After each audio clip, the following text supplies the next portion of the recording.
50-40-90 club. Mount Rushmore, Lace Julian Caesar, we climbing up. Hall of Fame put us in the rafter when our time is up. Who the best competition out, nigga, line them up.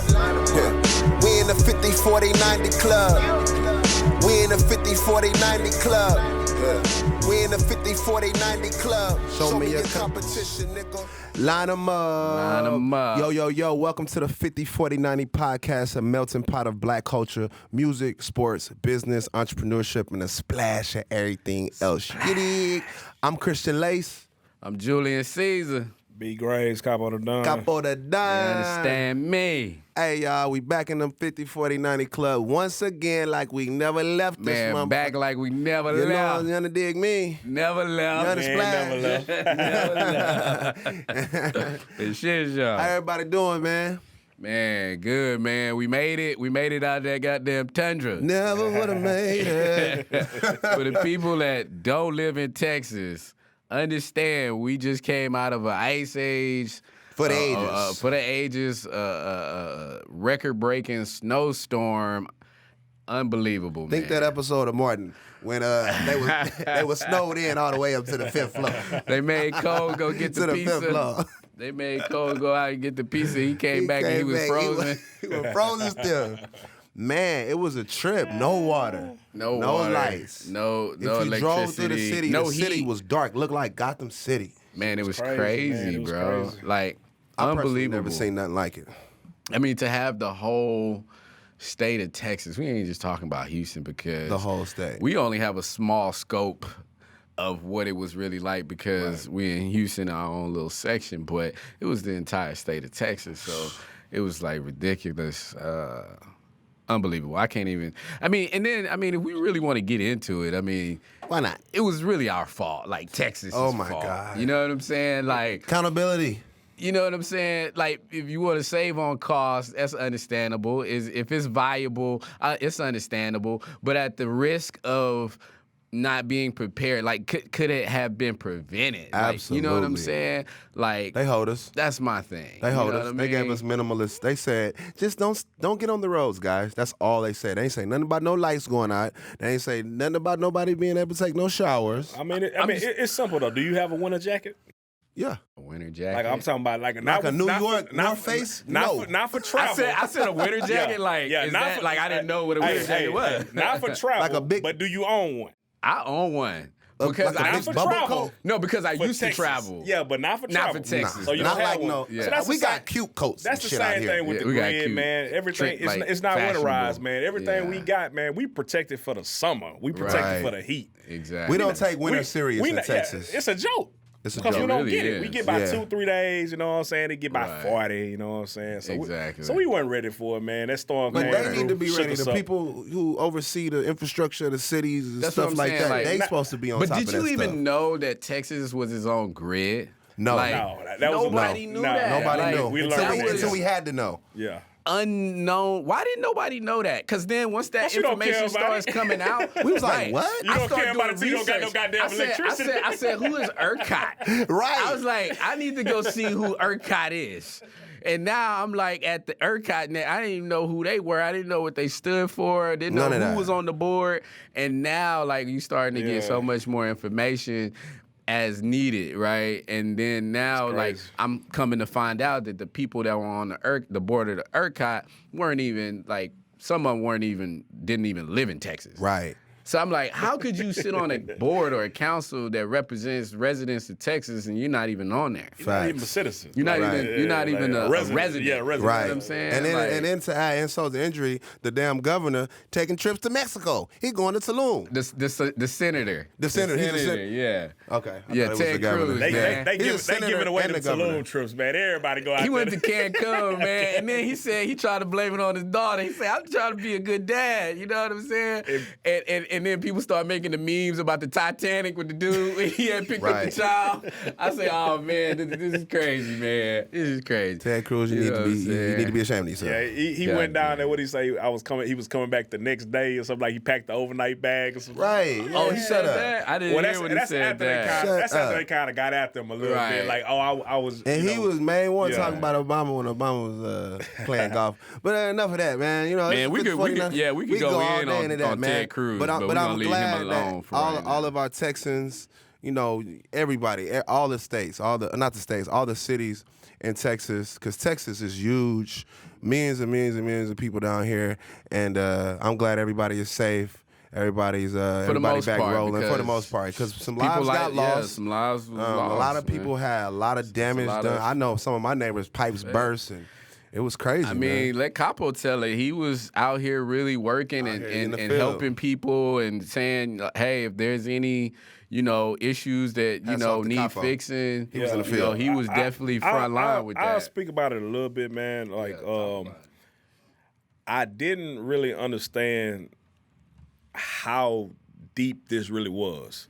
You know what I'm saying? I felt like, a couple pipes would be burst. I know it froze. Right. I know it was gonna be some issues and stuff like that, man. But people really out here bad right now. Bad. Like, crazy. Like I was personally affected. My grandmother, she had a couple like small pipes on the outside of the house. You know what I'm saying? Like leading to like where the water hose stuff like that. Damn. So I changed that out for her, but you know what I'm saying? But what we didn't realize is like the compound effect.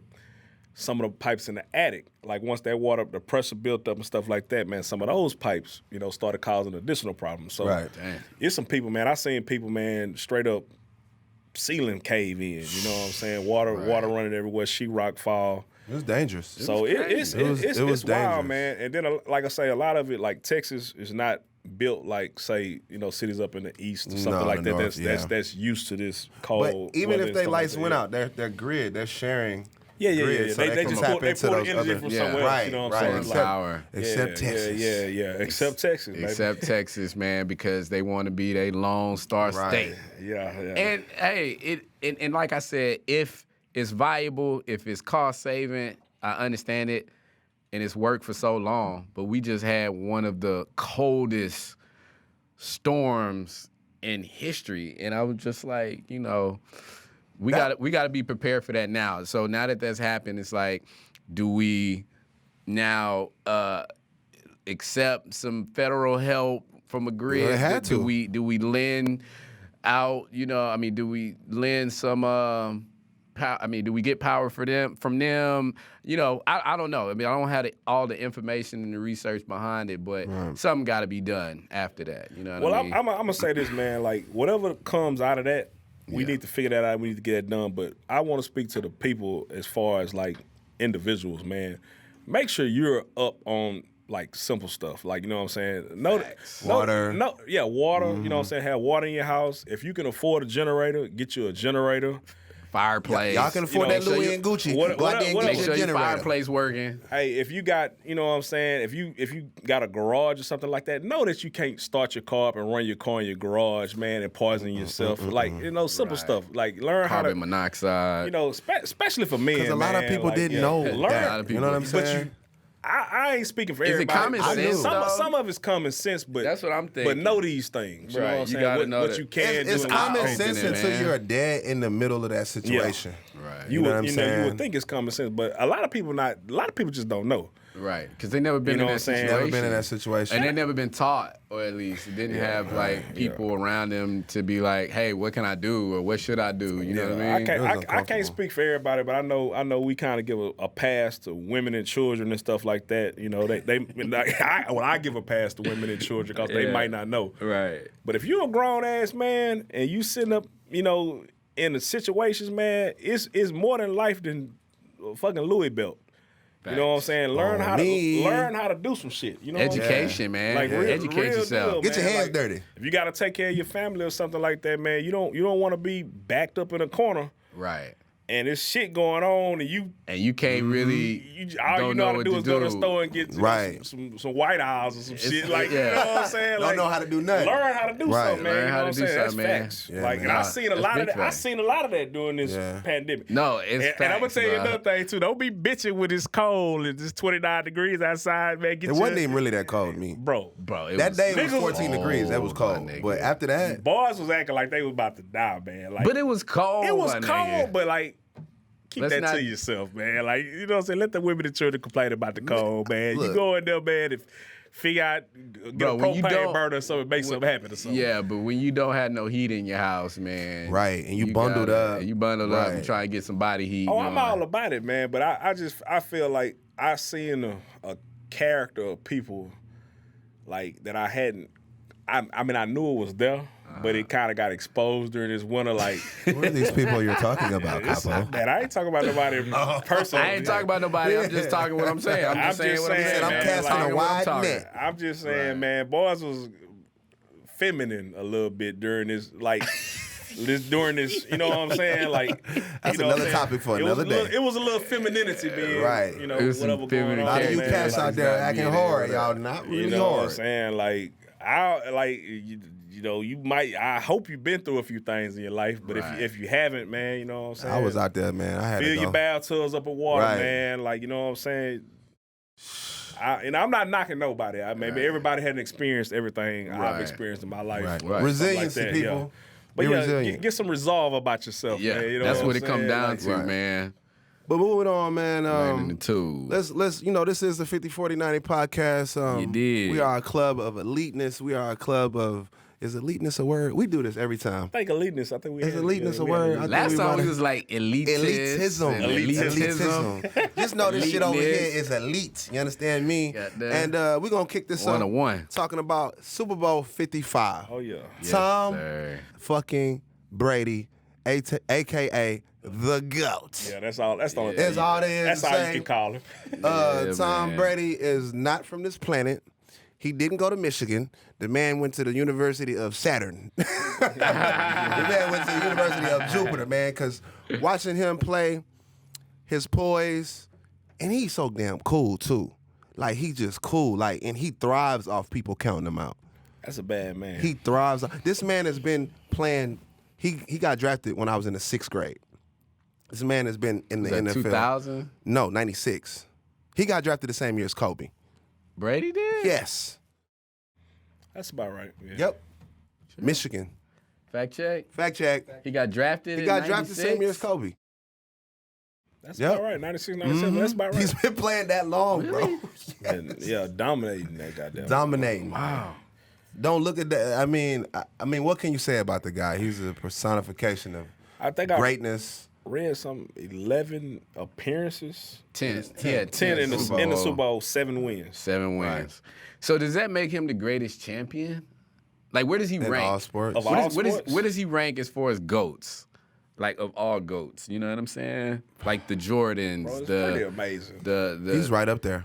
You know what I'm saying? I mean, it's hard. Like, he's in the conversation with Jordan. I think it's him and Jordan. 10 appearances, 7 him, titles. Jack Nicholson, Jack Nicholson's. It's crazy. Jack Nicklaus? Is it Jack Nicholson? I'm talking about the golfer. Jack Nicklaus. Him. It's crazy. Tiger. Man. Tiger, get well, man. Oh, man. God, damn. Tiger always in some shit. No, that's not a laughing matter. We're not laughing. Tiger could have died, man, and got, thankfully. We're not laughing about that. 2000. He was drafted in 2000, right? I didn't think it was 96. 199 overall. Oh my goodness! So fact check corrected. Shout out to our team. Yeah, they get us right. Yeah, they look at the red with their little sentence. I was waiting for it. I was way off because he was so confident. I said, "No, Kobe." I'm sitting there agreeing with him and shit. Yeah, I was like, got me looking crazy. Correction: He entered his freshman year at Michigan in '96. Okay, got to the league the year 2000. But yeah, man, prayers to Tiger. I was reading something on the ticker on ESPN that said he injured a bone to where it messes up his mobility or something like that. If they don't know if he'll be able to play again. But and they said it wasn't any alcohol, it wasn't any drug substances involved. Right. And I was just like, but as far as an accident, I mean, it just had to be like a freak accident. He had to been preoccupied. Something. I mean, that wreck was like fatal. I was reading articles. They say he was speeding really fast, and it was a very narrow road, winding road. He was going down, and man, Tiger done been through it. Prayers to Tiger. Prayers to him, man. Get well soon, brother. Get well soon, bro. That's a GOAT. For sure, man. He's definitely a GOAT. Jeez, but yeah, as far as Tom Brady goes, man, I literally didn't think that he would perform at the level he did at this stage in his career. I mean, to go on the road and beat New Orleans, go on the road and beat Green Bay, and then obviously They spanked them, and then they spanked Kansas City. Right. Like, handedly. Yeah. Like, Yep. it was dominating fashion, man. Like, Gave him and a you good ass know, whooping. you called it. You was like, I want to see Tom I wanna Brady see Tom win, get win, one, win man. another one. And me and Kyle was like, well, I mean, Tom. I didn't think like, they had it. They didn't I have didn't like think they it had wasn't. it, man. But see, what the thing was, what I started realizing about the Buccaneers at the time was that they was clicking at the right time. Right. They, Which is so they had the momentum, and that's the. That's key. the most important key in the playoffs. Is Any coming sports, in, really. any Clicking sports, at the right time. clicking at the right time, and then you had Leonard Fournette going off. You had Their defense was crazy. They shut down Mahomes. the receivers. The defense was the pass rush. I mean, you only rushing. You talking about four guys, and they're getting to Brady. I mean, excuse me, they're getting to Mahomes pretty much every time. I mean, Mahomes was running for his life. Bro, that He dude was I've running never for seen- his I've never seen- life. I that was the think first they for had him. a stat or something like he ran like 400 yards. It's like 500. Negative. Like 500 like yards. backwards. That's crazy. Like total, Yeah. like trying Running to for their life. scramble. Yeah, like Like- literally. But he was still making throws. Trying to making throws. And he was still making He's a plays, stud. that catchable passes. Yeah, it's crazy. And, We'll see Patrick. Hats off to, because I like Patrick. He's a fighter. Oh, he's not Man. going He nowhere. fought He to the ain't going very nowhere. end. They Yeah. said he was hurt. He was playing with an injury. Yeah, they'll definitely be back. I mean, Kansas City was banged up. I don't want to make excuses for him, but they were banged and up. somebody in the coaching staff had lost their son in a car Reed. the accident. head Andy coach. Reed. It was Andy Reid? He was in. I don't know if his son had. No. He It was wasn't. involved. He didn't lose he was his son. involved His in son a- was Son involved killed in a somebody crash. in a crash. Right. So Somebody there was a lot else going lost on. his Right. life. Or Yeah. not kill somebody, but he was involved in a crash and somebody passed away, Yeah, unfortunately. right, So, yeah, that. It was a lot of things going on with Kansas City, but at the same time, the game is. You can't make excuses once that buzzer go off, and you got to leave it on the field. You got to give all the credit to Tom Brady and the Buccaneers, man. And he just looks so comfortable now, like. You see him no way this guy's celebrating 43. the celebration, not parade. Well, it was a parade where he was on the boat and tossing the. They don't call it the Larry O'Brien. What do they call it? The Lombardi. The Lombardi Trophy. I mean, he tossed it. I was like, oh. I said, he don't give a damn. He don't give a damn. He didn't like, reach that LeBron level. He didn't reach that level of just mastery. We see where our it's just, goats. he's so comfortable. We see our goats reach that level, and I love when we see our goats reach that level. He was wobbling, drunk, Not giving a fuck. Like he was coming about the He didn't give a club. damn. Like he was Right. leaning. And that I he ain't would never seen have Brady done like that and with the Patriots. He would never have Probably done that not. Probably not. before. He And had I- never done it. No. I like to see when athletes get to a point, especially in this They day just and let age. it all hang out. It's a different climate amongst athletes, amongst just period. Like everybody has a freedom to voice and be who the fuck they really are. And that's what it's I like about seeing these Tom days. like that. I like seeing Tom engage with the younger athletes. I like seeing him. He's Tom a don't look- leader, bro. He's a leader. Complete His leader. age is not a component. He's 43 years old, but his aura and the way he carries himself and the authenticity he carries himself with, Right. he's ageless, just like LeBron. Like, these guys are getting older, but it don't matter because of what they stand for, what they represent. And I think You know what I mean? that's a good point because I think Brady developed that with time. You know what I'm saying? Oh, yeah, of course. Through his accomplishments and through hard work because you never really just known Brady to have this like exuberant personality. And I think that the more You know he who he started was. the Right. more, I mean, you used to just really see Brady in like model commercials. He's It was just really serious. really Right. like Peyton Manning that you saw the personality Right. come out. And then I think with Tom, he developed that over time, at least to my eyes. And then now you just see it. It's just like it's beaming, like with Tom. So hats off to him, man, and congrats to the Buccaneers because they held it down, man. And salute to them boys, man, on the 7th ring. That is ridiculous. 7 rings. So let me ask It's y'all this: ridiculous. do y'all think he's gonna repeat next year? The Bucs. It's so hard to repeat It's so in the in NFL. the NFL, yeah.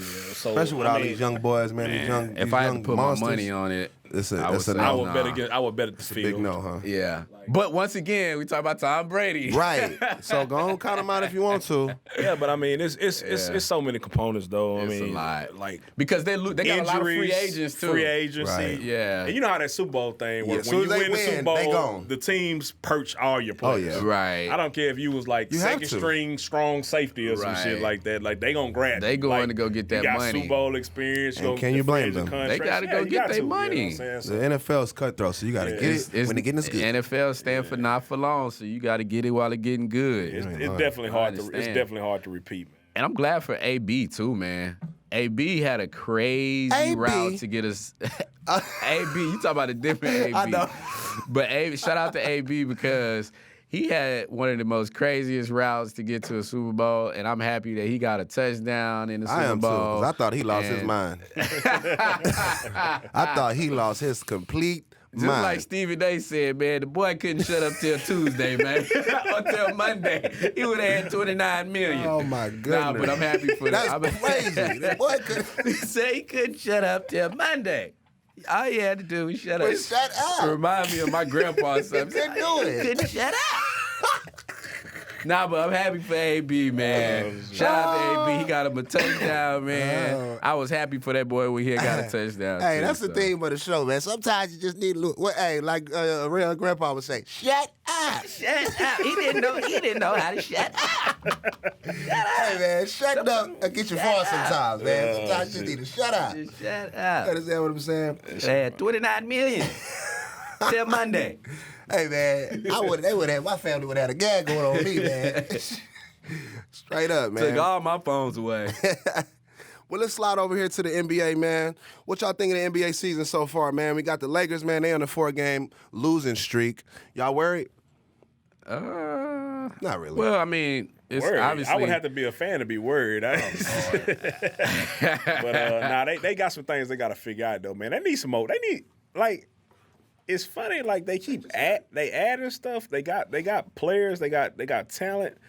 But that AD injury was huge. and It's we don't even know everything. what's wrong with him. It's everything. They're he not had even really talking about He has it. a a ruptured Achilles, some type of- calf, which is what they're saying. But yeah, Achilles. So that's huge. That's First of all, super huge. We still know LeBron is ageless as he is. He needs help. He's He tired. needs. I don't care what he ain't says. really He's tired. wanting to carry the whole. He Not wanna- at this stage. He wants to. He shouldn't have to. show up for the playoffs, win championships. Right. The regular season is a grind. You know what I'm saying? Like that's day in, day out. Like he, great as he is, Having to play 43 minutes. he is ain't a trying lot. to. He don't need that burden. Nah. You know what I'm Right. saying? Schroeder's out. Dennis, He's out, Dennis too. You know what is I'm saying? out. So they got some They look things real. going on. They look real regular right now. They look very normal. But you got teams Still like a long the season. Utah Jazz, man. Them boys are balling. They looking like the new revamped version of the San Antonio Spurs.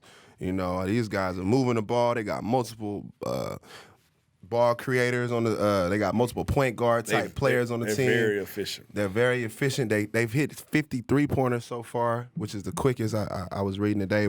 It's more than the Warriors at this stage. You know what I mean? I don't believe in him, though. Me neither. Well, they can be beat. They gonna get to the playoffs and lose in the first because round. How many times have we seen, like, really good regular season teams, Right. and then when it comes to the playoffs, it's a whole different ball game. It's a whole different animal. Because you're playing against one team for an entire series that figures you out and takes away certain aspects of what you like to do, and you can't adjust. That's the Right. thing. It's like when you've been there, you've done that, you got championship experience, you know how to adjust when it comes to playoffs, and certain matchups make certain matchups make the fight basically. And to me personally, I don't believe in Utah. I got to see it. I'm one of those people. I got to see it to believe it type of thing. Right. But shout out to them. They're doing good. Yeah. I like to see new teams. I ain't gonna lie. I'm very privy to only a couple of teams in the NBA, and one of my favorite teams to watch right now is the Charlotte Hornets. LaMelo I knew he Ball. was gonna talk about You LaMelo. damn right. I love this kid. I'm obsessed with this kid's game. And what are his stats, twin? He's averaging really know as his 10 stats games in the right starter. now. He's averaging about 26-6. I mean, I got the guy as a future Hall of Famer. Yeah, I'm going out the window with him. Some players you could just tell they got it. Like how many players come statement. in? How many players come in and change cultures, change the energy? He's changed and transformed the energy of that program to the point to where everybody in the league is captivated to watch them. I think that Gordon Hayward, and he's 19. That Gordon Hayward pickup was huge for them too. At Charlotte, man, I think that was huge. They got some good MJ. Shout out to MJ. You know they dogged him for a long time, but he's finally, he's putting the pieces figuring together. it out. He's figuring it out. It starts with them culture changers, man. You get a kid who come in 19, and he got all of them players just. I think LaMelo is definitely a future. But he been doing it right though. MJ been doing it right. My bad. I didn't mean to cut you off. Go ahead. Yeah. No, I was saying MJ been doing it right. Like I think Rozier, the Miles Bridges. I didn't even know he could Bridges jump like that. Oh, he's been athletic. Like they got some stuff over there. Right. Who's their big man? Like Cody Zeller or something. Yeah, Zeller. But Zeller getting buckets. Zeller's always been a solid player. What I'm saying? It ain't nothing, that we finna fear. Yeah, no. But it's decent, They got a playoff spot right now. Biombo, Surprisingly. Bismack Biombo. And let's not forget about Anthony Edwards. He's a baller. There's some good rookies this class. A lot of the rookies. You saw that dunk he did on Oh my God. Goodness. They talking about that's one of the best dunks In the last past few decade. years. It might be, bro. be. It reminded me of that For a when rookie? Baron Davis got who was that cat from Utah? German. AK-47. Yeah, when he- talking about Karolinko. Karolinko, when he leaned Andre on him. Karolinko. He chested him. That was nasty, man. That was real. Yeah, nasty. but this kid is disrespectful. Who, the Edwards Edwards kid kid? I like is disrespectful. He's Edwards. just an explosive. He's big. He's how big 6'5". is He he? looks like a 6'5"? football player. Yeah. And I he's funny as hell. I didn't really see him at Georgia. I like his post game interviews. He's hilarious. He's a natural. entertaining. He's a So is natural. LaMelo too, man. And I think we was talking about this. It's like these young kids, they're not so much programmed for media training in a Right. sense. They're just kind of They're like just talking. being themselves, and Right. and that's when it kind of goes back to just like the new thing is just being yourself, Right. and like. That's your market. That's your a good business thing. card. It That's is real because good. these kids just had to being be so yourself. perfect in the draft process, and they scrutinizing these kids to be perfect, and they're not going to be perfect. So the first time they make But a who little do you mistake, think started that though? Who do you think started kind of like? It was AI, bro. It was AI. Allen AI Iverson. was like He that started guy it, that. but it wasn't respected back then. Like I think it was Well- still kind of frowned upon. I think LeBron. The kids respected it. Yeah, definitely. Like he was the was youth, a culture icon. But Right. but the media personalities in the world look at it like, oh, he's brash. because we was coming from that Jordan era. And yeah. Jordan was suit and tie, professional business, straight to the point. Yeah, grown man looking, Right.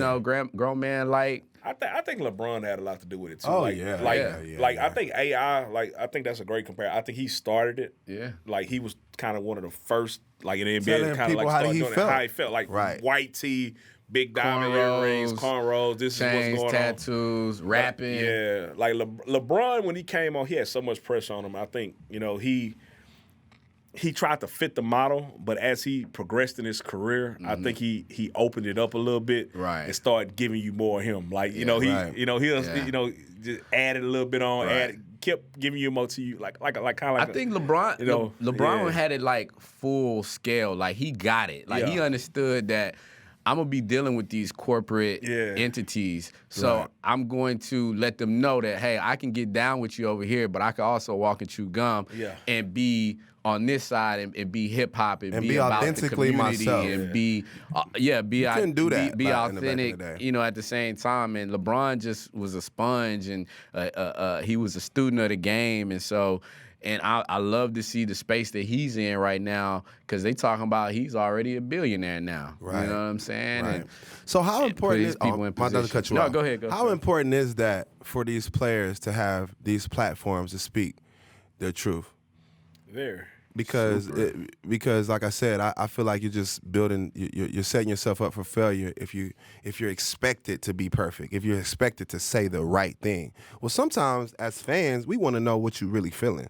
You know what I mean? I think that Jordan, Pippen, these guys we grew up on, even LeBron, Kobe, to a certain extent, they had to say and do everything perfect. Well, it's the brands. Like, the whole culture of everything is changing. So back then, like, you had, Nike or whatever like that, coming up, and, Jordan, and, like, you had to kind of, like, in a sense, you were protecting these brands. Right. Your brand or the brand you were working for. But that was before the hip-hop culture was really embraced by these corporations. It was in there, but it wasn't like it is really. now. Yeah, it ain't like it is now. Nowadays, it's more like it's a shift. It's more like be you, freedom of self. Because the companies need you know what that. I'm saying? Like, but they know also too that draws more. Right. It's more value in that. Right. They're strategy. It's strategic. They're coming to the table and they're saying, like, you know what? People like this. Right. People want to see the real you. People want to, hear your expressions. Feel like they can relate to you. Relate to it. That you're not just this figure. Yeah, so they're not shunning it anymore. Right. They're almost promoting it. Like, do that, be that. You know what I'm saying? Step out there, get out your comfort zone. Right. We want to see who you are. So, but there's two sides to that coin, because I think as much as I love the players being empowered, having a voice, everything is a trickle down effect to the youth, right? The youth copy everything. So that's my next point. Emboldening athletes and empowering these athletes is good, but there's also can be a negative side to it. The Cam Newton situation, he had him getting into it with the young buck, and the young buck kind of was, holding his own. And in my opinion, before I get to my opinion, what did y'all think? Did y'all think what the young boy did and said to Cam Newton was disrespectful? I think he was trying to make a moment. And he should have been more respectful in the sense that if you really know Cam's history, you would be like, eyes and ears and attentive, right? And at attention to really soak up game and learn game instead of shouting out, "You're a free agent." You're a free agent. Like, this man is a Heisman quarterback. He's an NFL MVP. He's led his team to a Super Bowl. He's a black man who made it and is still doing it at a very high level to where you're trying to get. Right. So soak up the game. Don't try to make a viral moment. But do I think that it was just like needed to be newsworthy? No. But that's how these kids are today. They're emboldened. They're not finna just let you talk shit to them and not say nothing back. They finna say something back to you. It's just a different era where these kids, they not saying that they're disrespectful, but damn near kind of. You know what I'm saying? Like, they tiptoeing. They disrespectful. They tiptoeing the line. Disrespectful. And that's why 10 years ago you wouldn't Cam see. said, "Where's your dad?" That's what I would have been at. I would have been like, "I'm a grown man." He was right. You're a child. But Stay in the to child's me, place. that's why it was just shit talking to me. And I felt like the young boy held his own. He probably should have had a better choice of words. But to me, I looked at it as him not backing down. That's how these kids are these days. They don't back down from shit. I admire that about them. But another thing these kids have to do, they need to know when to shut the hell up. Listen, because it's an opportunity for you. You know what I'm saying? That can help you. You know what I'm saying? Yeah, so I know about the situation. I didn't see any of the videos or anything like that, so I can't really speak too heavily on it. But right. I think I'll go back to what you were saying about kind of like the viral moment, like the kind of we talked about on other episode, like the clout chasing. Like, was he reaching a little bit, trying to just be out there a little bit? Maybe, you know what I'm saying? Definitely. So. And that's a good But that's the new age, man. Like, I don't know. I don't know how I feel about it. That's like, a good segue. How has clout changed everything? Yeah, like, how has clout changed, everything, sports, bro. Entertainment? It's kind of stripped away the sincerity and authenticity of what the purpose is of everything, because everybody knows they can go get a viral moment and get a bag off of that. Bro, you know what I mean? I was looking at it a little while back, man, like just thinking about like, National Signing Day for like these high school players and stuff. Like it's always been a big deal, but it was like, hey, you just go sit up at the podium, like you say, hey, it's for the football players, like, hey, I'm committing to Georgia, whatever, put the hat on, and that's kind of, your family give you a hug, and that's all fine and dandy. Now it's like, bro, I gotta have like multimedia director like do my Instagram video. They're I brands. gotta have like. These kids are You know what I'm brands. saying? Like, I want fireworks. I want, we gotta go to state. I want my name announced over the loudspeaker, PA. Like, it's like, like you in high school, bro. Like I mean, you're popular. You're probably the number one quarterback or whatever, you know. But it's like, the level just. You think they're getting too much attention? It just keeps moving. I think you know what I'm saying. It just keeps going. Yeah. Yeah. It just keeps sliding. It's yeah, like, I think that throughout the times, it's just grown. Yeah. Like people probably did outlandish things back in the day. You know what I'm saying? It just wasn't We didn't see as right. We didn't see it as exposed and now. it definitely wasn't filmed and put on Instagram. It wasn't filmed and put on Instagram if they did Yeah. do it. So it's just like gotten bigger and bigger and bigger as the new technology has come about. I mean, it's even got so crazy that the colleges have a department for this. Like it's like like they just started hiring social media marketing? folks like Exactly. go get me some social media marketers, Right. so I can get to these kids. Like 'cause that's what they're about. You know what I'm Right, saying? Like go give me a team of people that do this, Right. that'll follow. You know, that can promote stuff on Instagram. That can like make our stuff look better. Cause that's how you're gonna get the recruits. Yeah, I mean, but to kind of go back to your question, has the clout or the the viral moment kind of taken away from the authenticity? I think that as long as the kids are doing the work, Right. and it's the productivity is there, then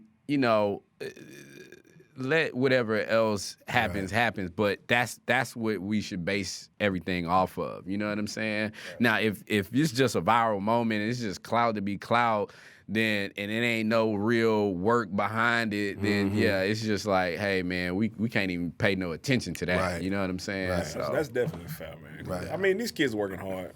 They're working hard. Yeah, but I you know do what I'm think saying? social media. So do y'all think social media has a negative effect, more of a negative effect than positive on these athletes today? I think it's both, man, because you got to look at, too, like the kids that might not have been seen or, that wasn't your typical blue chip, prospects. Like, now, shit, I mean, back in the day, you had to make your game tape, this and that and the third. Right. Like, now, man, like, all these sites and, Right. they ranking you, like, you can Instagram videos, well, man. that's been going. The ranking's been going on for a while. But I'm just saying, like, the exposure. It's so much more exposure. Because so, every athlete is engaged, stay super engaged into the climate of social media from LeBron to Tom you're being Brady. seen. Yeah, you're being seen. They're engaged. They're locked in. Especially during this time of COVID, where there ain't no fans. They be bored in the hotel. Ain't much to do, so they locked in to. I know if I was playing a professional sport, how could I not see them saying I had 2 points? You trash. You this. You that. You that. That shit would. It could bother you if you let it. You know what I mean? I do think athletes today they have to be a little bit mentally tougher than as opposed to back in the day. Which kind of slides into my next question. Do y'all think athletes had it easier then or now? I think that every era or every time period faces its own set of challenges and circumstances. Right. And I think that it's kind of hard to kind of compare eras or the challenges that the people before us or athletes had to face as opposed to now. Right. I think from hindsight, I could easily say it's harder now because of the things that you have to deal with from a social media perspective and people, just how easily anything could be exposed. But flip side to it, there's more, I feel like, opportunities for athletes now. Oh, most definitely. Than what it was back then that could make life easier. Right. So it could be twofold. And there's a lot more distractions through this little app called Instagram. Because these Instagram models, they see you in the NBA or NFL or any of that stuff. Right. Boy. How can you focus? Nah, it's a mixed bag. You know what I'm saying? It's definitely a mixed bag for sure. Capo, what you gonna do with one of these athletes? I sound like Justin LeBoy. What's his name? Justin LeBoy. What you gonna do? One of these athletes jump in your girl DM.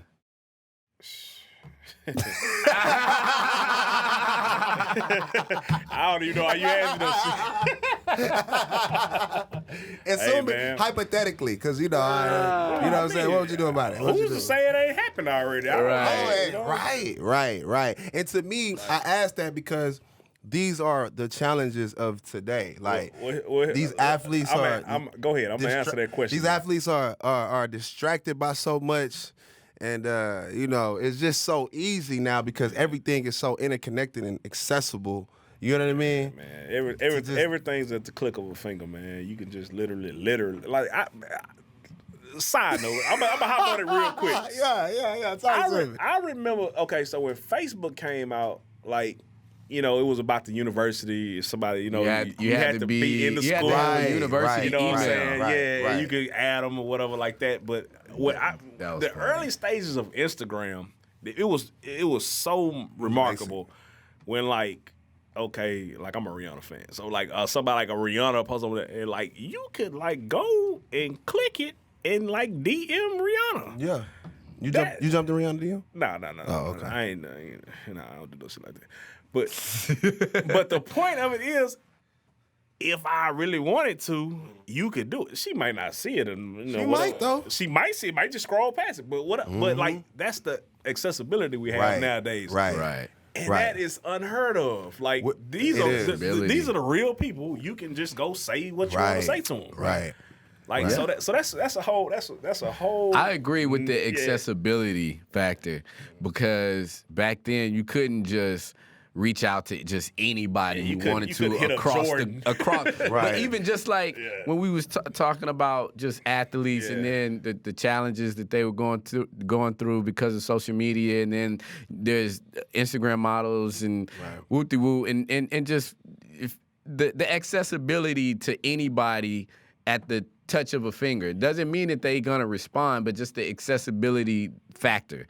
Right. It doesn't mean that like back in the day you didn't have access to whatever you wanted. It's just that now it's just like it's so I can connect with anybody from any part of the globe or any part of the country, and it could immediately. It could be an interaction from there. You know what I'm saying? So for sure, you had access, but it was limited. Limited. It was a limited access. Like sure. I even see sometimes like. Man, I follow a couple of these young, budding superstars, like, high school or early college kids, stuff like that. And I keep up because I ain't gonna say, like, I like to see it because it makes me feel good. Right. Like, the young cat, man, he doing this thing, he doing this, whatever. Right. But I look like sometimes at their pages or like, it's funny, like, that like feature may get you in trouble. But you'll be like. What like? No, like when you like on somebody's page and like, say if you follow somebody, it shows you first their activity, like they like this, who they like, who they like. When you say they like, so you might end up on like one of these Instagram baddies page or something like that, and you see everybody who liked it, and I'm like, some of these like youngsters is like celebrities, damn near. Ain't no some of them, it's a lot of them. Like, and I'm talking about Mello was one of them. These high school kids, right? And it's not one way. It's not just they're liking that. You'll go back on the back end and see, like, some of these high-profile female models and shit. Right. It's like back that. on that. Right. And, like, they really can, make that thing happen. And I'm like... Of course. And I'm like, wow, like, when we was... balling back in high school stuff, we thought we was cool or whatever, but shit, it was local. You know what I'm saying? Like what you had going on in Houston. It wasn't international. It wasn't it wasn't no power. Instagram. It wasn't like I got like chicks in New York. Right. You got a fan base. I got like a fan base. Right. It's crazy now. Like, it's crazy, bro. And you don't really understand the full scale of it unless you're actually living it on there. Yeah. Like people, like if you ask an old school person, like, oh well, how would you do you think that it was different like this than as opposed to this, and they're not really they don't know what so they can't even relate. They can't relate to the full scale of it. You know what I mean? Yeah, so it's an interesting thing. Tell you man. what, if I was a top high school player in the country and I had my pick of the litter, I would have been in trouble. I don't know if I would have made it to the league. The pick of the litter. The pick of the litter, I would have been. Them youngsters being faced with it every day, man. Every single day. And that's the wild. difference, you know, because think about guys like Allen Iverson, these guys, LeBron. LeBron would have had 10 million followers in high school. I don't know if he would have married Savannah. I'm just playing. I think he still would have. Nah, man, LeBron's solid, man. He would have married old Vanny. Bron had Instagram before Instagram. He sure did, man. He had everybody knocking at his front door. Real. But it definitely is a lot of pressure, man. And I just want to see these young brothers succeed. And distraction is everywhere. So every 10 years is going to be new distractions. And you know, there's nothing new under the sun. There's been distractions since the beginning of time. So no matter what the distractions are in the 50-40-90 club, we got to stay focused, no matter what. You feel what I'm talking about? You did. And that is going to lead us into a segue. We'll be Yes, right sir. back. Shout out to Niece, cause he noticed me, nigga. Balenciaga on my body. This that big old drip. I got a big old stick. Mine is a weapon, got a big old clip. She wanna make a movie on my iPhone. She wanna sit on dick. Mix the off-white with the fish scale. Just hit a big old leg. This that big old drip. This that big old drip. This that big old drip. This that big old drip. Mix the off-white with the fish scale. Just hit a big old leg. This that big old drip. This that big old drip. I just hit a lick and I came up. My bitch picked me up in a range truck. If you ain't talking money, you a stranger. If you ain't getting cash, you in danger. I ain't got this rap shit strangled. I ain't with the cap shit, new era. You hard in a bullet and the truth scary. These niggas faker than a tooth fairy. I just hit Johnny, got my bottom teeth froze. Got 3 bottom hoes, every one of them chose. 10 baddies in the section, every one of them goes. When I walk in the spot, every one of them knows. Lace too cold, foreign car, coupe, coach, no bullshit. She gave me face at the light, let her drill speed. All right, shout out. If you're looking for foundation to further develop your dreams and music business aspirations, Avant Media Institute is the place to be. This place teaches the fundamentals of audio engineering, from music production to the mixing and mastering, and the most important part of all that, music business. This is the strongest network of industry professionals in the city of Houston, so come in and dial in your craft here at Avant Media Institute. Yes, sir. And we are back. We are back, man. Back like we never It's left. hot in here, man. Got tears in our eyes and our voice. We just got through laughing our asses off just now. Hey, drops ain't easy, man. Nah, they're drops not, ain't man. easy. You got to know what you're doing. They'll make a man out of you. You ain't lying. You ain't go back and practice, man. Hey, listen here. So Nah, we that's back. what's up, We though. back. We back. I'm Christian Lace. Julian Caesar in the building. B Graves, Capo the 9. Capito the Don. Hey, y'all, I wanted to jump into a topic here on the 50-40-90 Club on our segment of culture. And I wanted to talk about the dark side of the club culture. We all know that shit is fun. We all know that it's a place we can go let loose, network. It's a lot of positives, but there are also negatives. I wanted to ask you guys, what are some of the why do people love the club so much?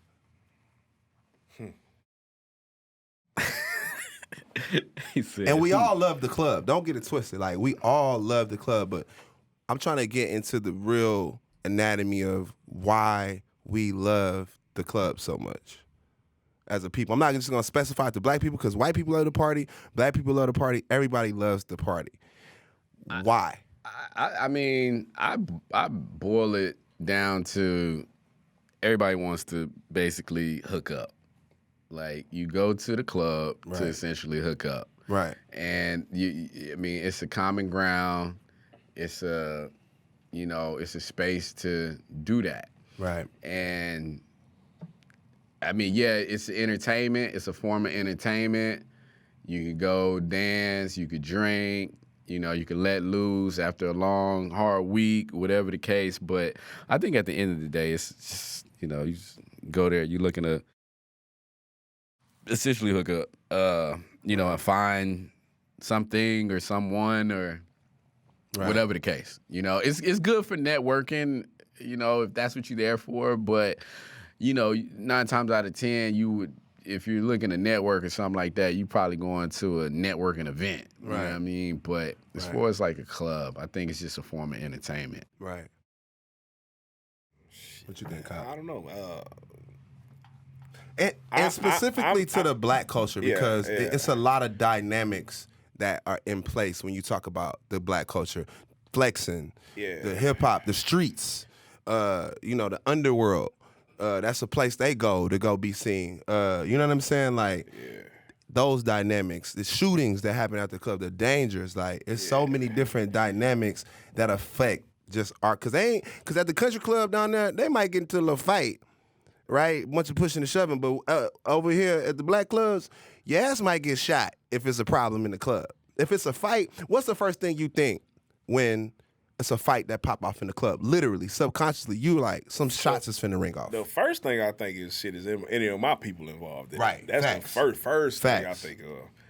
Second thing I think of is if my people ain't involved, let me step a couple steps over to the left or the right and get out these motherfuckers' way. Because you really don't know what they about to do. Right. You know what I'm saying? Right. Like, a lot of clubs, some clubs is pretty keen on the whole checking people at the door, whatever, make sure they ain't holding nothing. But that also comes with who you is and who you know. You know what I'm saying? If you're linked in and you're with, you know what I'm saying, the whole party environment and the people at the door, man, they ain't checking you. So you coming there with what you had. You know what I'm saying? So, it's on them. So I mean, there's so many layers to this. And before I start, I want to say R.I.P. to my boy Layvon. He got shot and killed leaving a club, and it's so many different layers and dynamics. R.I.P. to him. He was very talented. There's so many layers to this. Yes, there are great aspects that come from going to the club, networking. You can go listen to music. You can go let loose. You can celebrate birthdays. The bartenders are winning. They're making a living for themselves. The club owners are making a living. The barbacks. It's so many ways, so many positive things that can come out of the e-commerce that comes from the actual club. But I'm speaking to the things that kind of hinder our people, the dangers, the shootings, the robbings when you leave in the club. Like, we have to carry the psychological awareness every time we step out. We can't just go out and have fun. We got to be aware of things. You know what I'm saying? Sure. And to me, that's when it could get detrimental. And my thing is this: is it addictive? Is it counteractive to our culture, or is it helping our culture? I mean, obviously I didn't get the topics and I didn't read them. Right. but it's a deep deal. Like, I mean, the club per se has always been around for a while. Like, forever. You can go back Prohibition to the 70s, 60s, 50s, 20s. You know, speakeasies. It's always been an area where you could go and partake in some activities that you probably couldn't partake in the daily walk of life. Right. Like, you can get you some drinks. You know, right. You can meet some women. It can be some women there, and maybe just not or men if that's what you like. I don't like men, but whatever. Like, hey, this is the world we live in, guys. Yeah, I mean, I guess some people doing that, but more promiscuous women, or more freelance women, or women that, a little more scantily clad, or a little more provocative, or doing some things. So it's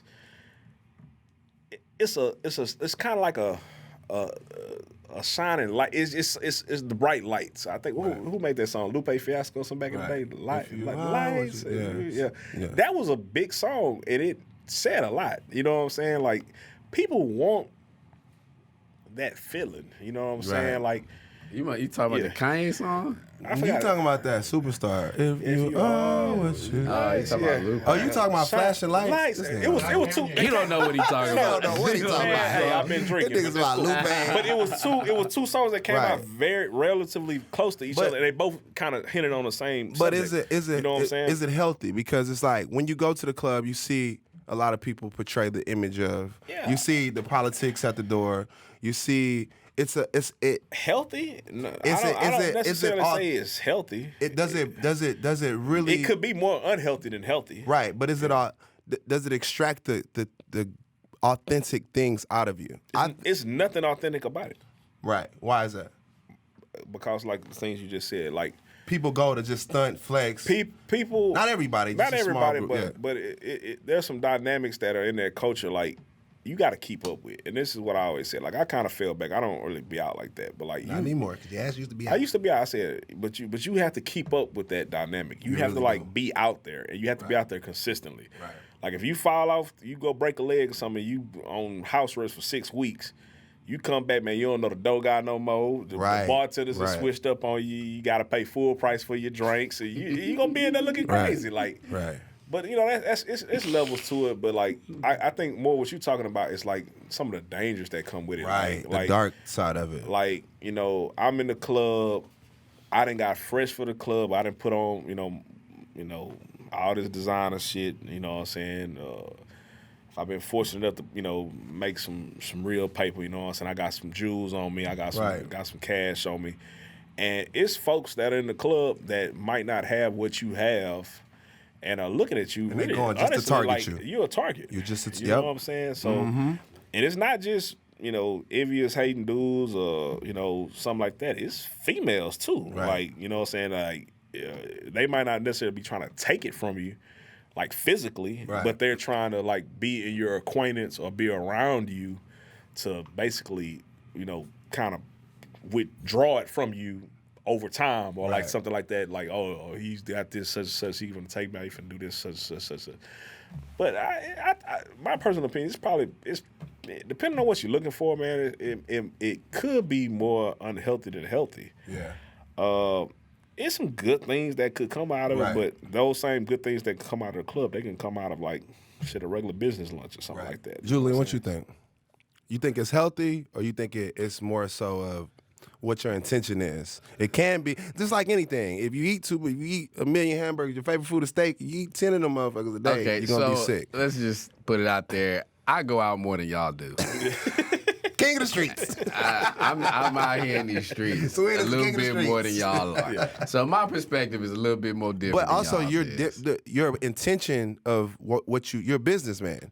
So you more so represent the positive aspects of going to the club. You're networking. You know all the fucking club owners. You was finna open up your own club. You know what I mean? So it's just like, that's my point. I feel like the masses go for the wrong reason.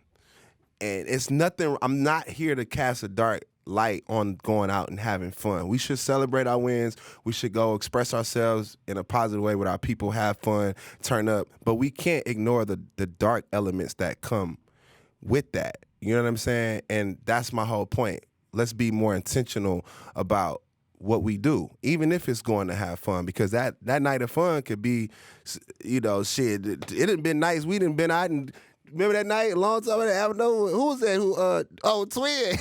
I got into it with some niggas. Twin didn't even know these people. You know what I'm saying? Next thing you know, he involved in some shit. We all in some shit. You know what I'm saying? Well, yeah, I mean, yeah, that was just like how he said. I looked to see if one of my people is involved, but if none of us are involved, then we ain't got nothing to do with it. Right. So we moving out the way.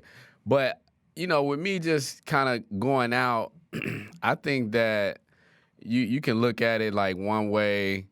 It could be, like I said, you know, after a long week, some people, sometimes they just want to go to a club and, you know, relieve some stress and just have a good time, let their hair hang down and be in a space where, you know, they around, you know, they friends and they having their own good time. They having their own energy.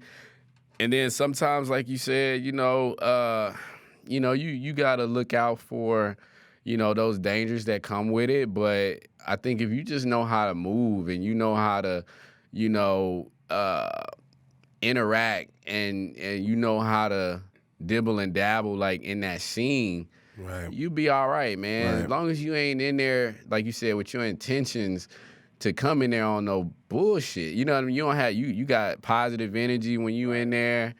And, you know, people mess with you because you a genuine person and, you know, you show love. 9 times out of 10, you're gonna get that love back. Right. And that's been my experience. Everybody experience ain't the same. So That's very true. you know, and then also too, like we gotta think about, like, there's a celebratory aspect in it too. You know what I mean? Like, a lot of people like going to the clubs because, you know, hey, we hit a lick, or we not a lick in a bad way. You know what I'm saying? A lick in a positive way, like. You know what I'm saying? We might have just closed the deal on something. You know what I'm saying? On Right. some business shit. So we about to go pop some bottles and have a good time and have a good night and enjoy the night and have some baddies around, have some vibes around, and just have a good time. So, you know, there's different ways you could look at going out. You know what I'm Right. saying? So I view it as a form of escapism, but sometimes escapism can turn into an unhealthy habit. You know what I mean? And, you know, it's all about awareness. The reason why I brought this up is because there's absolutely nothing wrong with enjoying yourself, going out to have a good time, going out to celebrate wins, going to do these things.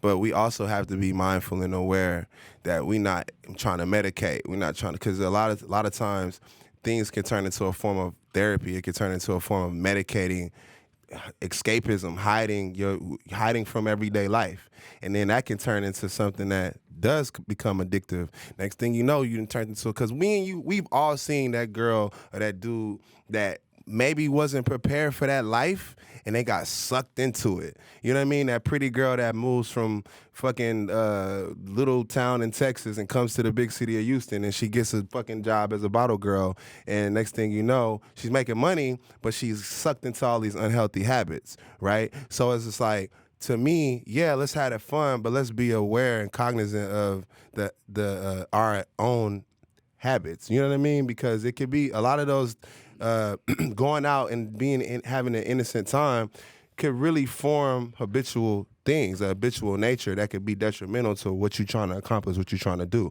And I've seen it happen. I've seen people get sucked into the club. We can't just say the club is just the club. Like, it's a powerful energy source. You know what I mean? That can really pull you in, and that'd be all you want to do. You know what I'm saying? That'll be all you want to do is go get drunk, go get fucked up, and it kind of negates the things that you can be doing in your real life. You know what I'm saying? True. But you could go there and you can network. You could get, you know, you can promote, especially for people like us who have brands. It's important to go. Like, just Rel be telling me all the time, we got to get out there. We got to be seen. And he's right. You know what I'm saying? But it's having that balance. Yeah, I mean, it depends on perfect balance. Excuse me, your industry too. Like, if your direct industry is tied to the club industry, most definitely you need to be out and about, being seen, and, you know, things of that nature.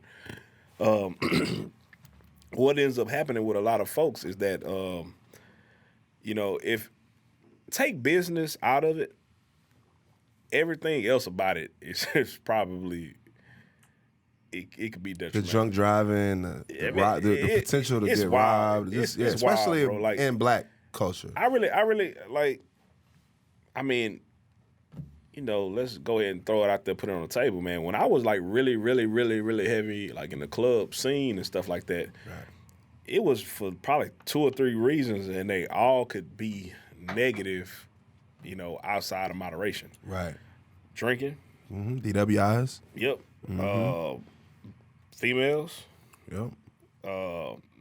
Sex. That was really drinking and sex. Really, that's really what it is. That's why drinking I was and in sex. there. Let's get to the nitty gritty. Yeah, like, it's drinking and sex. That's why I was in there. So, And a good ass time. but the good ass time came with the drinking and the sex. Right. Right. So, let's not get it so, twisted. I We mean, going for the ladies. I mean, yeah, like, so, that's what it was about. So, you know, kind of getting back to the original point, like, some of the dark sides of it. I mean, it happens at nighttime. It happens this dark. Right. 2, 3 in the morning. 2, 3 in the morning. I think the old women used to say something, ain't nothing open Ain't nothing after, legs after open. 2 but legs in the gas station. Something they used to say. It was like a little saying. Right. All that. So it's like, it just comes down to who you are as a person, Right, like, and what you got going on and what you're trying to do. Right. Because, you know, any of it can be taken out of, Right. you know, proportion. And I think that all that's true. I think that for me, just personally, I've had people come up to me when I was out and about and just be like, I like how you move. You know what I'm saying? And we probably all got that before, and I think it's really about just knowing how to move when you in those atmospheres. And a lot of people don't know how to move and don't know how to navigate, that lifestyle and end up being caught up in, like how you say. And I think that's a huge part of,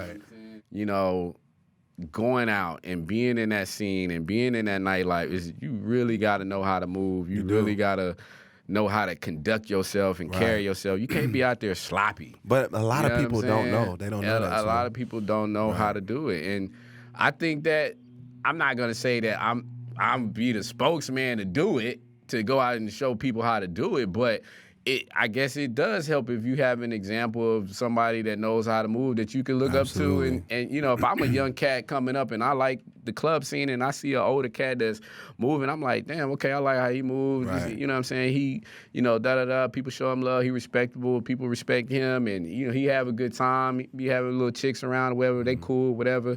His crew is cool. That's how we was. Right. When we was out, man, we had a crew. We moved a certain type of way. People loved us for who we were. I ain't trying to throw, there's no shade, no clout to nobody else, but that's how we was moving. Right. And, some young cats could really get influenced and see that, and maybe that could save their life. Who knows? It really can. You know what I'm saying? It really can.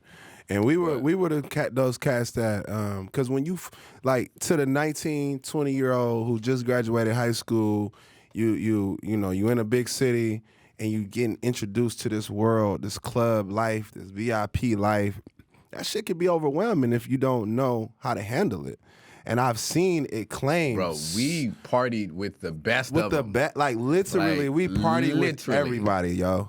Literally, the shit that we could tell y'all is PG-13. Is crazy. It's really not for TV. It's really not. It's for we could have a conversation about it. You know what I'm saying? But we've seen people get lost. We've seen people get lost. And that's why we're having this conversation. Right. And Capo is trying to fix the mic with the handyman. 2 minutes. Look at him. He fixed it too. Give it up for. But he can't help it. But it's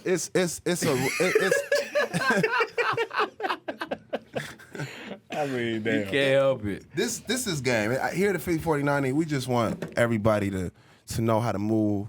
Right. We wanna get y'all on a path of success. We're tired of seeing purpose. people, tragically, leave because a night out. They didn't know how to move. Night that could have been prevented. You know what I'm saying? Right. If just knowing how to, carry yourself a certain way and how to move, man. It's very important because you could get swallowed up by anything, people. Sure. The club life, food, drugs, sex, violence. You know what I mean? It could swallow you up. And, and kind of that leads into like a whole nother thing and conversation. So the All-Star game is coming up, right? Yep. And we used to hit the All-Star games up and be crazy at the All-Star games. I remember we used to go to I had the NBA card. Y'all remember the NBA card? Hey, y'all, I had an NBA card, man. Hey, man, back then when they didn't have Google, man, one of my homeboys played in the NBA. He gave me his NBA card, and back then, this was your card. You just go to the door and show them that. And they go, how many you got with you?